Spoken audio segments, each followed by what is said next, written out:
ਚਾਹੇ public toilets ਨੇ 7 parks ਵਿੱਚ ਬਣੇ ਨੇ ਪਲੱਸ ਇੱਕ ਮਾਰਕੀਟ ਵਿੱਚ ਬਣ ਰਿਹਾ ਹੈ।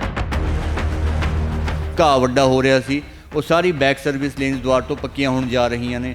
ਕਮਿਊਨਿਟੀ ਸੈਂਟਰ ਪੂਰੇ ਏਰੀਆ ਦੇ ਵਿੱਚ ਬਣਨਾ ਚਾਹੀਦਾ। ਇੱਥੇ 8 ਦੇ ਵਿੱਚ ਕੋਈ ਲੈਂਡ ਕਾਫੀ ਹੈਗੀ। ਤੁਸੀਂ 4 ਸਾਲ ਪਹਿਲਾਂ ਵੀ ਇਹੀ ਗੱਲ ਕਹੀ ਸੀ ਵੀ ਕਮਿਊਨਿਟੀ ਸੈਂਟਰ ਬਣਾਵਾਂਗੇ। ਮੈਂ ਉਦੋਂ ਨਹੀਂ ਕਹੀ ਸੀ, 8 ਦੀ ਤਾਂ ਗੱਲ ਹੀ ਨਹੀਂ ਹੋਈ ਸੀਗੀ, 7 ਦੀ ਹੋਈ ਸੀਗੀ। 7 ਦਾ ਮੈਂ ਉਹੀ ਦੱਸ ਰਿਹਾ, ਅਸੀਂ ਕੰਮ ਉਹ ਸ਼ੁਰੂ ਕਰਤਾ ਹੈਗਾ। 1.5 ਸਾਲ ਤੋਂ ਚੱਲਿਆ ਉਹ ਹੈ ਕਿਸਾਨੀ ਅੰਦੋਲਨ ਦਾ, ਜਿਹੜਾ ਕਿ ਮਤਲਬ ਇੱਕ ਤਰ੍ਹਾਂ ਬੀਜੇਪੀ ਦਾ ਬਹੁਤ ਤਕੜਾ ਵਿਰੋਧ ਹੋਇਆ ਤੇ ਤੁਸੀਂ ਉਸੇ ਪਾਰਟੀ ਤੋਂ ਚੋਣਾਂ ਲੜ ਰਹੇ ਹੋ। ਲੱਗਦਾ ਕਿ ਇਸ ਵਾਰ ਕੋਈ ਫਰਕ ਦੇਖਣ ਨੂੰ ਮਿਲੂਗਾ?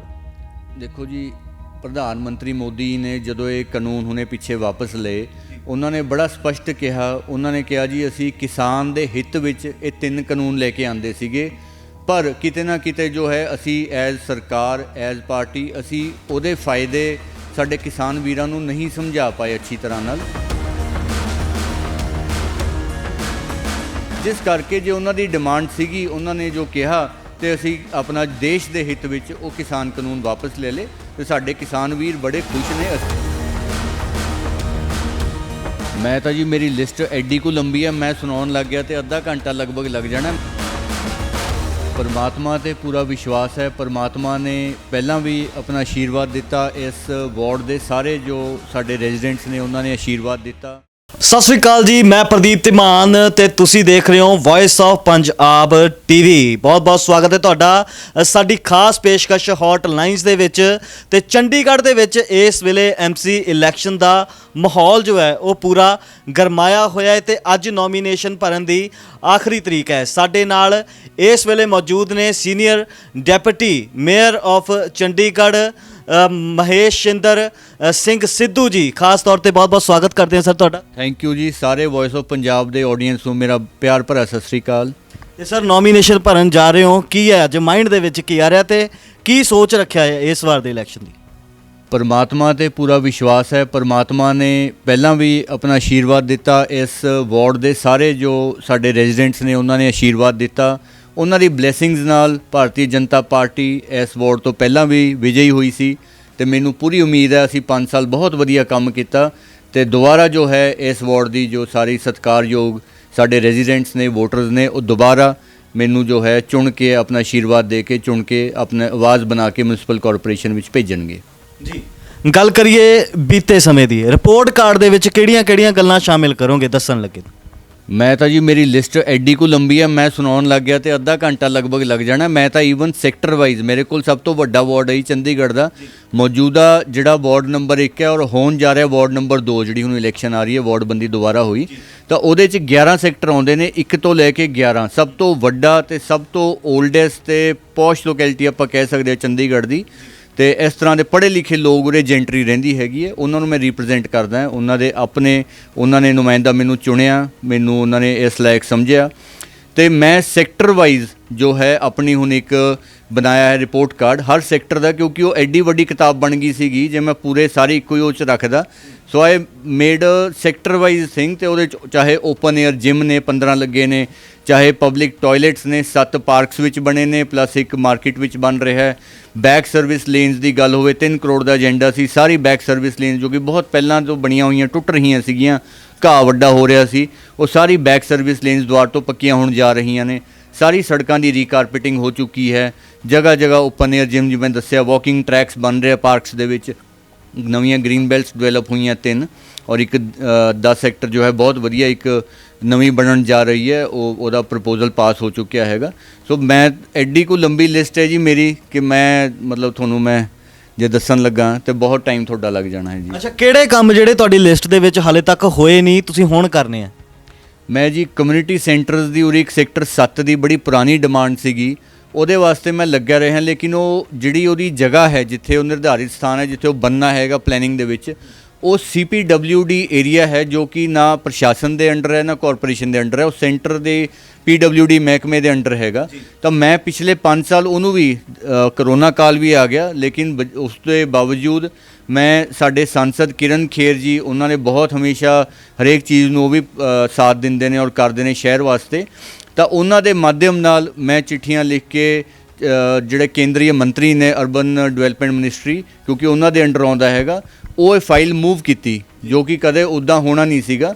ਲੇਕਿਨ ਇੱਕ ਕੇਂਦਰ ਸਰਕਾਰ ਆਪਣੀ ਹੋਣ ਦੇ ਕਾਰਨ ਔਰ ਉੱਥੇ ਪੋਜ਼ਿਟਿਵ ਇੱਕ ਸਾਰੇ, ਚਾਹੇ ਮਿਨਿਸਟਰੀ ਮੋਦੀ ਦੀ ਸਾਰੀ ਹੈਗੀ, ਔਰ ਚੰਡੀਗੜ੍ਹ ਸਾਡੀ ਸੰਸਦ ਬੜੀ ਪੋਜ਼ਿਟਿਵ ਹਰੇਕ ਚੀਜ਼ ਨੂੰ ਪੁਸ਼ ਕਰਨ ਵਾਲੇ, ਔਰ ਅਸੀਂ ਇੱਥੋਂ ਆਪਣੇ ਵਾਰਡ ਲੈਵਲ ਤੇ ਉਹਨੂੰ ਕਰਕੇ ਪੂਰਾ ਟਰੇਸ ਆਊਟ ਕਰਕੇ ਇਹਦੀ ਇਸ਼ੂ ਜੜ ਤੱਕ ਗਏ, ਔਰ ਉਹ ਫਾਈਲ ਇਨ ਪ੍ਰੋਸੈਸ ਚੱਲ ਗਈ ਹੈ। ਉਹ CPWD ਵਾਲੇ ਹੁਣ ਉੱਥੇ ਉਹਨੂੰ ਖਾਲੀ ਕਰਕੇ ਜੋ ਜਗ੍ਹਾ ਨੂੰ ਉੱਥੇ ਉਹ ਹੁਣ ਕਮਿਊਨਿਟੀ ਸੈਂਟਰ ਬਣੇਗਾ। ਸੋ ਬੜੀ ਲੌਂਗ ਪੈਂਡਿੰਗ ਡਿਮਾਂਡ ਸੀ ਸੈਕਟਰ 7 ਦੀ। 8 ਦੇ ਵਿੱਚ ਜੋ ਹੈ community centre last renovate around 10 ਸਾਲ ਪਹਿਲਾਂ ਹੋਇਆ ਸੀ, ਉਹਨੂੰ ਡਿਮੋਲਿਸ਼ ਕਰਕੇ ਹੁਣ ਨਵਾਂ ਕਮਿਊਨਿਟੀ ਸੈਂਟਰ ਪੂਰੇ ਏਰੀਆ ਦੇ ਵਿੱਚ ਬਣਨਾ ਚਾਹੀਦਾ। ਇੱਥੇ 8 ਦੇ ਵਿੱਚ ਕੋਈ ਲੈਂਡ ਕਾਫੀ ਹੈਗੀ। ਔਰ ਤੁਸੀਂ 4 ਸਾਲ ਪਹਿਲਾਂ ਵੀ ਇਹੀ ਗੱਲ ਕਹੀ ਸੀ ਵੀ ਕਮਿਊਨਿਟੀ ਸੈਂਟਰ ਬਣਾਵਾਂਗੇ। ਨਹੀਂ, ਮੈਂ ਉਦੋਂ ਨਹੀਂ ਕਹੀ ਸੀ। 8 ਦੀ ਤਾਂ ਗੱਲ ਹੀ ਨਹੀਂ ਹੋਈ ਸੀਗੀ, 7 ਦੀ ਹੋਈ ਸੀਗੀ। 7 ਦਾ ਮੈਂ ਉਹੀ ਦੱਸ ਰਿਹਾ, ਅਸੀਂ ਕੰਮ ਉਹ ਸ਼ੁਰੂ ਕਰਤਾ ਹੈਗਾ, ਕਿਉਂਕਿ ਅਦਰਵਾਈਜ਼ ਉਹ ਬੰਨਾ ਨਹੀਂ ਸੀਗਾ। CPWD ਦੇ ਉਹ ਜਿਹੜਾ ਲੈਂਡ ਪਾਰਸਲ ਹੈ ਉਹਨਾਂ ਕੋਲ ਹੈ।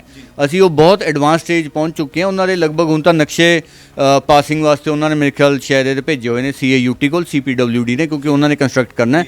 ਬਟ ਇਹ ਵੀ ਉਹਨੂੰ ਬਣਾਉਣ ਦੇ ਉਹਦੇ ਰਾਹ ਤੇ ਚੱਲਣਾ, ਜਿਹੜਾ ਕਿ ਉੱਥੇ ਪਹਿਲਾਂ ਕੋਈ ਦਫ਼ਤਰ ਬਣੇ ਹੋਏ ਸੀਗੇ, ਉਹ ਦਫ਼ਤਰ ਖਾਲੀ ਕਰਾਉਣੇ ਔਰ ਕਮਿਊਨਿਟੀ ਸੈਂਟਰ ਉਹਦੀ ਜਗ੍ਹਾ ਬਣਾਉਣਾ, ਸੈਂਟਰ ਤੋਂ ਬਣਵਾਉਣਾ, ਇਹ ਸਾਰਾ ਅਸੀਂ ਪ੍ਰੋਸੈਸ 'ਚ ਪਾਤਾ ਹੈ ਔਰ ਉਹ ਜਲਦੀ ਬਣ ਜਾਏਗਾ। ਜੀ। ਜੇਕਰ ਗੱਲ ਕਰੀਏ ਤੁਹਾਡੇ ਵਾਰਡ ਦੀ ਜਾਂ ਗੱਲ ਕਰੀਏ ਚੰਡੀਗੜ੍ਹ ਦੇ ਵਿੱਚ, ਮੇਨ ਸਮੱਸਿਆ ਲੋਕਾਂ ਨੂੰ ਆਉਂਦੀ ਹੈ ਪਾਰਕਿੰਗ ਦੀ, ਉਹਦੇ ਲਈ ਕੁਝ ਕਰ ਰਹੇ ਹੋ ਜੀ? ਦੇਖੋ, ਪਾਰਕਿੰਗ ਜੀ ਇਹ ਇਕੱਲੀ ਚੰਡੀਗੜ੍ਹ ਦੀ ਨਹੀਂ ਹੈ, ਇਕੱਲੇ ਇੰਡੀਆ ਦੀ ਨਹੀਂ ਹੈ, ਇਹ ਵਰਲਡ ਓਵਰ ਹੈ। ਇਹਦੇ ਵਿੱਚ ਕਿਉਂਕਿ ਨੰਬਰ ਆਫ ਵਹੀਕਲਸ ਇਨਕਰੀਜ਼ ਹੋ ਰਹੇ ਨੇ, ਪੋਪੂਲੇਸ਼ਨ ਵੀ ਇਨਕਰੀਜ਼ ਹੋ ਰਹੀ ਹੈ, ਤਾਂ ਉਹਦੇ 'ਚ ਜੋ ਹੈ ਸਾਨੂੰ ਕੋਈ ਇੱਦਾਂ ਦੀ ਪਾਲਿਸੀ, ਹੁਣ ਪਾਰਕਿੰਗ ਪਾਲਿਸੀ ਅਸੀਂ ਲੈ ਕੇ ਆ ਰਹੇ ਹਾਂ ਨਵੀਂ। ਉਹ ਡਰਾਫਟ ਬਣਿਆ ਸੀਗਾ ਪਹਿਲਾਂ ਅਤੇ ਉਹ ਪਬਲਿਸ਼ ਵੀ ਹੋਇਆ, ਲੋਕਾਂ ਤੋਂ, ਰੈਜ਼ੀਡੈਂਟਸ ਤੋਂ ਆਬਜੈਕਸ਼ਨਸ ਅਤੇ ਉਹਨਾਂ ਦੀ ਸੁਜੈਸ਼ਨਸ ਵੀ ਮੰਗੀਆਂ ਗਈਆਂ। ਉਹ ਪਾਰਕਿੰਗ ਪਾਲਿਸੀ ਜੋ ਹੈ ਜਲਦ ਹੀ ਲਾਗੂ ਹੋਏਗੀ। ਉਹਦੇ ਨਾਲ ਮੈਨੂੰ ਲੱਗ ਰਿਹਾ ਕਾਫੀ ਰਾਹਤ ਮਿਲੇਗੀ। ਲੇਕਿਨ ਇੱਕ ਸਮੱਸਿਆ ਇਹ ਤਾਂ ਹੈ ਕਮਿਊਨਿਟੀ ਪਾਰਕਿੰਗ, ਜਾਂ ਤਾਂ ਅਸੀਂ ਉਹਨੂੰ ਉਹਦੇ ਵਿੱਚ ਹੀ ਲਿਆ ਰਹੇ ਹਾਂ ਪਾਲਿਸੀ ਦੇ ਵਿੱਚ ਕਿ ਕਮਿਊਨਿਟੀ ਪਾਰਕਿੰਗ ਜਾਂ ਨੇਬਰਹੁੱਡ 'ਚ ਕੋਈ ਉੱਦਾਂ ਦੀ ਮਾਰਕੀਟ ਪਲੇਸਿਸ ਜਾਂ ਕੋਈ ਓਪਨ ਸਪੇਸਿਸ ਹੈ, ਉਹਦੇ ਵਿੱਚ ਜਿਹਨੂੰ ਕਮਿਊਨਿਟੀ ਪਾਰਕਿੰਗ, ਉਹੀ ਗੱਲ ਆ ਗਈ, ਜਿਵੇਂ ਰੈਜ਼ੀਡੈਂਸ਼ੀਅਲ ਏਰੀਆ ਘਰ ਬਣੇ ਨੇ, ਕੰਜੈਸਟਡ ਜੇ ਸੜਕ ਹੈਗੀ, ਉਹਨੂੰ ਤਾਂ ਅਸੀਂ ਕੁਝ ਨਹੀਂ ਕਰ ਸਕਦੇ, ਓਬਵੀਅਸ ਗੱਲ ਆ। ਉਹ ਤਾਂ ਉਹ ਜਿੰਨੀ ਉਹਦਾ ਕਿਸੇ ਦਾ ਘਰ ਹੈਗਾ, ਉਹ ਤਾਂ ਉਹਦੇ ਵਾਸਤੇ ਅਸੀਂ ਇਸ ਤਰ੍ਹਾਂ ਦੇ ਕੋਈ ਪ੍ਰਪੋਜ਼ਲ ਲੈ ਕੇ ਆ ਰਹੇ ਹਾਂ। ਜੀ। ਜੇਕਰ ਗੱਲ ਕਰੀਏ ਪਹਿਲੋਂ ਤੁਸੀਂ ਜਿੱਤੇ ਹੋ ਤੇ ਉਦੋਂ ਇੱਕ ਮਸਲਾ ਨਹੀਂ ਸੀ ਜਿਹੜਾ ਕਿ ਹੁਣ ਪਿਛਲੇ 1.5 ਸਾਲ ਤੋਂ ਚੱਲਿਆ, ਉਹ ਹੈ ਕਿਸਾਨੀ ਅੰਦੋਲਨ ਦਾ, ਜਿਹੜਾ ਕਿ ਮਤਲਬ ਇੱਕ ਤਰ੍ਹਾਂ BJP ਦਾ ਬਹੁਤ ਤਕੜਾ ਵਿਰੋਧ ਹੋਇਆ ਤੇ ਤੁਸੀਂ ਉਸੇ ਪਾਰਟੀ ਤੋਂ ਚੋਣਾਂ ਲੜ ਰਹੇ ਹੋ। ਲੱਗਦਾ ਕਿ ਇਸ ਵਾਰ ਕੋਈ ਫਰਕ ਦੇਖਣ ਨੂੰ ਮਿਲੂਗਾ? ਦੇਖੋ ਜੀ, ਪ੍ਰਧਾਨ ਮੰਤਰੀ ਮੋਦੀ ਨੇ ਜਦੋਂ ਇਹ ਕਾਨੂੰਨ ਹੁਣੇ ਪਿੱਛੇ ਵਾਪਸ ਲਏ, ਉਹਨਾਂ ਨੇ ਬੜਾ ਸਪਸ਼ਟ ਕਿਹਾ, ਉਹਨਾਂ ਨੇ ਕਿਹਾ ਜੀ ਅਸੀਂ ਕਿਸਾਨ ਦੇ ਹਿੱਤ ਵਿੱਚ ਇਹ 3 ਕਾਨੂੰਨ ਲੈ ਕੇ ਆਂਦੇ ਸੀਗੇ, ਪਰ ਕਿਤੇ ਨਾ ਕਿਤੇ ਜੋ ਹੈ ਅਸੀਂ ਐਜ਼ ਸਰਕਾਰ, ਐਜ਼ ਪਾਰਟੀ, ਅਸੀਂ ਉਹਦੇ ਫਾਇਦੇ ਸਾਡੇ ਕਿਸਾਨ ਵੀਰਾਂ ਨੂੰ ਨਹੀਂ ਸਮਝਾ ਪਾਏ ਅੱਛੀ ਤਰ੍ਹਾਂ ਨਾਲ, ਜਿਸ ਕਰਕੇ ਜੇ ਉਹਨਾਂ ਦੀ ਡਿਮਾਂਡ ਸੀਗੀ, ਉਹਨਾਂ ਨੇ ਜੋ ਕਿਹਾ, ਤੇ ਅਸੀਂ ਆਪਣਾ ਦੇਸ਼ ਦੇ ਹਿੱਤ ਵਿੱਚ ਉਹ ਕਿਸਾਨ ਕਾਨੂੰਨ ਵਾਪਸ ਲੈ ਲਏ ਤੇ ਸਾਡੇ ਕਿਸਾਨ ਵੀਰ ਬੜੇ ਖੁਸ਼ ਨੇ। ਅਸੀਂ ਵੀ ਕਿਸਾਨੀ ਪਰਿਵਾਰ ਤੋਂ, ਸਾਡੀ ਵੀ ਆਪਦੀ ਆਪਣਾ ਪਿੰਡ ਸਾਡਾ ਮਾਨਸਾ ਜ਼ਿਲ੍ਹੇ 'ਚ ਹੈਗਾ ਤੇ ਸਾਡਾ ਸਾਰਾ ਆਪਣਾ ਪਰਿਵਾਰ, ਪੂਰਾ ਪਿਛੋਕੜ, ਸਾਡੀ ਰਿਸ਼ਤੇਦਾਰੀ, ਸਾਰੇ ਸਾਡੇ ਇੱਥੇ ਕਾਫੀ ਰਿਸ਼ਤੇਦਾਰ ਨੇ, ਸਭ ਕਿਸਾਨ ਨੇ, ਸਭ ਜ਼ਿਮੀਂਦਾਰ ਨੇ, ਔਰ ਸਾਰੇ ਹੁਣ ਖੁਸ਼ ਨੇ ਕਿ ਠੀਕ ਹੈ ਜੀ, ਜੋ ਉਹਨਾਂ ਦੀ ਮੰਗ ਸੀਗੀ ਹੁਣ ਉਹ ਕੋਈ ਇੱਦਾਂ ਦੀ ਮੈਨੂੰ ਨਹੀਂ ਲੱਗ ਰਿਹਾ, ਸਾਰੇ ਪਾਰਟੀ ਨਾਲ ਸਮਰਥਨ ਪੂਰਾ ਦੇ ਰਹੇ ਨੇ, ਭਾਰਤੀ ਜਨਤਾ ਪਾਰਟੀ ਦੇ ਨਾਲ ਨੇ। ਜੀ। ਸੋ ਸਿੱਧੂ ਸਾਹਿਬ, ਆਉਣ ਵਾਲੇ ਦਿਨਾਂ ਦੇ ਵਿੱਚ ਕਿਸ ਪ੍ਰਕਾਰ ਦੇ ਨਾਲ ਚੋਣ ਪ੍ਰਚਾਰ ਦੀ ਜਿਹੜੀ ਵਿਧੀ ਆ ਉਹ ਤੁਸੀਂ ਵਿਉਂਤਬੰਦ ਕੀਤੀ? ਦੇਖੋ ਜੀ, ਐਤਕੀ ਕਿਉਂਕਿ ਕੋਵਿਡ ਚੱਲ ਰਿਹਾ ਹੈ, ਮਹਾਮਾਰੀ ਚੱਲੀ ਹੈ, 1.5 ਸਾਲ ਤੋਂ ਚੱਲ ਰਹੀ ਹੈ, ਔਰ ਹੁਣ ਦੁਬਾਰਾ ਆਪਾਂ ਦੇਖ ਰਹੇ ਹਾਂ ਨਵਾਂ ਇੱਕ ਵੇਰੀਐਂਟ ਆਇਆ ਹੈਗਾ, ਜਿਹਦਾ ਕੰਸਰਨ WHO ਨੇ ਵੀ ਕੀਤਾ, ਔਰ ਭਾਰਤ ਸਰਕਾਰ ਪਹਿਲਾਂ ਤੋਂ ਹੀ ਜੋ ਹੈ ਉਹਨੂੰ ਪੂਰੇ ਪ੍ਰੀਕਾਸ਼ਨਸ ਲੈ ਕੇ ਚੱਲ ਰਹੀ ਹੈ, ਔਰ ਲਗਾਤਾਰ ਜੋ ਹੈ ਸਟੇਟਸ ਨੂੰ ਵੀ ਡਾਇਰੈਕਸ਼ਨਸ, ਹਿਦਾਇਤਾਂ ਦੇ ਰਹੀ ਹੈ ਵੀ ਕਿਸ ਤਰ੍ਹਾਂ ਨਾਲ ਕਰਨਾ, ਔਰ ਚੰਡੀਗੜ੍ਹ ਪ੍ਰਸ਼ਾਸਨ ਨੂੰ ਵੀ ਕੇਂਦਰ ਸਰਕਾਰ ਨੇ ਹਿਦਾਇਤਾਂ ਦਿੱਤੀਆਂ ਹੋਈਆਂ। ਤਾਂ ਉਹਦੇ ਤਹਿਤ ਜੋ ਉਹਦੇ ਚੱਲਦੇ ਕੁਛ ਇਲੈਕਸ਼ਨ ਕਮਿਸ਼ਨ ਦੀ ਵੀ ਗਾਈਡਲਾਈਨਸ ਹੈਗੀਆਂ ਕਿ ਉਹਨਾਂ ਨੇ ਸਮੇਂ ਸੀਮਾ ਤੈਅ ਕੀਤੀ ਹੈ ਕਿ ਸਵੇਰੇ 10 ਤੋਂ ਪਹਿਲਾਂ ਨਹੀਂ ਤੁਸੀਂ ਜਾ ਸਕਦੇ, ਜਾਂ ਸ਼ਾਮ ਨੂੰ ਇੰਨੇ ਵਜੇ ਤੋਂ ਲੇਟ ਨਹੀਂ ਜਾਣਾ ਤੁਸੀਂ ਕੈਂਪੇਨਿੰਗ ਕਰਨ, ਔਰ ਜੋ ਗਰੁੱਪ ਛੋਟੇ ਵਿੱਚ ਜਾਣਾ ਹੈ। ਸੋ ਅਸੀਂ ਉਹ ਸਾਰੀ ਚੀਜ਼ਾਂ ਨੂੰ ਧਿਆਨ 'ਚ ਰੱਖਾਂਗੇ, ਔਰ ਜ਼ਿਆਦਾ ਕੋਸ਼ਿਸ਼ ਕਰਕੇ ਸੋਸ਼ਲ ਮੀਡੀਆ ਦੇ ਜੋ ਮਾਧਿਅਮ ਦਾ, ਇਲੈਕਟ੍ਰੋਨਿਕ ਜੋ ਮਾਧਿਅਮ ਹੈ, ਉਹਦਾ ਪ੍ਰਯੋਗ ਜ਼ਿਆਦਾ ਕੀਤਾ ਜਾਵੇਗਾ, ਔਰ ਜਿੰਨਾ ਮਿਨੀਮਮ ਕੰਟੈਕਟ ਹੋ ਸਕੇ ਕੋਵਿਡ ਪ੍ਰੋਟੋਕੋਲਸ ਨੂੰ ਰੱਖਦੇ ਹੋ ਅਸੀਂ ਪੂਰਾ ਧਿਆਨ ਰੱਖਾਂਗੇ। ਜੀ। ਤੁਹਾਡਾ ਬਹੁਤ ਬਹੁਤ ਧੰਨਵਾਦ ਜੀ, ਤੁਸੀਂ ਆਏ, ਔਰ ਬਹੁਤ ਮੈਂ ਸਾਰੇ ਆਪਣੇ ਜੋ ਤੁਹਾਡੇ ਆਡੀਅנס ਹੈਗੀ ਹੈ ਸਾਰਿਆਂ ਨੂੰ ਫਿਰ ਰਿਕੁਐਸਟ ਕਰੂੰਗਾ ਕਿ ਆਉਣ ਵਾਲੇ ਜੋ 24 ਦਸੰਬਰ ਨੂੰ ਮਿਊਨਿਸਪਲ ਕਾਰਪੋਰੇਸ਼ਨ ਦੀ ਚੋਣਾਂ ਵਿੱਚ ਭਾਰਤੀ ਜਨਤਾ ਪਾਰਟੀ ਦੇ ਸਾਰੇ ਕੈਂਡੀਡੇਟਸ ਨੂੰ 35 ਦੇ 35 ਵਾਰਡਾਂ ਵਿੱਚ ਜਿੱਥੇ ਵੀ ਹੋ ਉਹਨਾਂ ਨੂੰ ਭਰਪੂਰ ਸਮਰਥਨ ਦਿਓ, ਆਪਣਾ ਆਸ਼ੀਰਵਾਦ ਦਿਓ, ਵੋਟ ਪਾ ਕੇ ਤੇ ਜਿੱਤ ਕੇ ਜੋ ਹੈ ਦੁਬਾਰਾ ਭਾਰਤੀ ਜਨਤਾ ਪਾਰਟੀ ਦੀ ਸਰਕਾਰ ਬਣਾਓ। ਬਹੁਤ ਬਹੁਤ ਧੰਨਵਾਦ। ਸੋ ਜੀ ਇਹ ਸਨ ਮਹੇਸ਼ ਇੰਦਰ ਸਿੱਧੂ ਜੀ, ਜਿਨ੍ਹਾਂ ਦੇ ਨਾਲ ਆਪਾਂ ਗੱਲਬਾਤ ਕੀਤੀ ਆ ਆਉਣ ਵਾਲੀ ਐਮਸੀ ਚੋਣਾਂ ਨੂੰ ਲੈ ਕੇ। ਅੱਜ ਨੋਮੀਨੇਸ਼ਨ ਦੀ ਪ੍ਰਕਿਰਿਆ ਹੈ ਉਹ ਵੀ ਤੁਹਾਨੂੰ ਦਿਖਾਵਾਂਗੇ ਤੇ ਇਸੇ ਪ੍ਰਕਾਰ ਇਸ ਪੂਰੇ ਇਲਾਕੇ ਦੇ ਵਿੱਚ ਲੋਕਾਂ ਦੀ ਕੀ ਮੰਗ ਆ ਉਹਨਾਂ ਵੱਲ ਵੀ ਅਸੀਂ ਆਉਣ ਵਾਲੇ ਸਮੇਂ ਦੇ ਵਿੱਚ ਤੁਹਾਡਾ ਧਿਆਨ ਕੇਂਦਰਿਤ ਕਰਦੇ ਰਵਾਂਗੇ। ਸੋ ਇਸੇ ਪ੍ਰਕਾਰ ਤੁਸੀਂ ਵੀ ਬਣੇ ਰਹਿਣਾ ਸਾਡੇ ਨਾਲ ਤੇ ਦੇਖਦੇ ਰਹਿਣਾ ਵੌਇਸ ਆਫ ਪੰਜਾਬ ਟੀਵੀ। ਸਤਿ ਸ਼੍ਰੀ ਅਕਾਲ।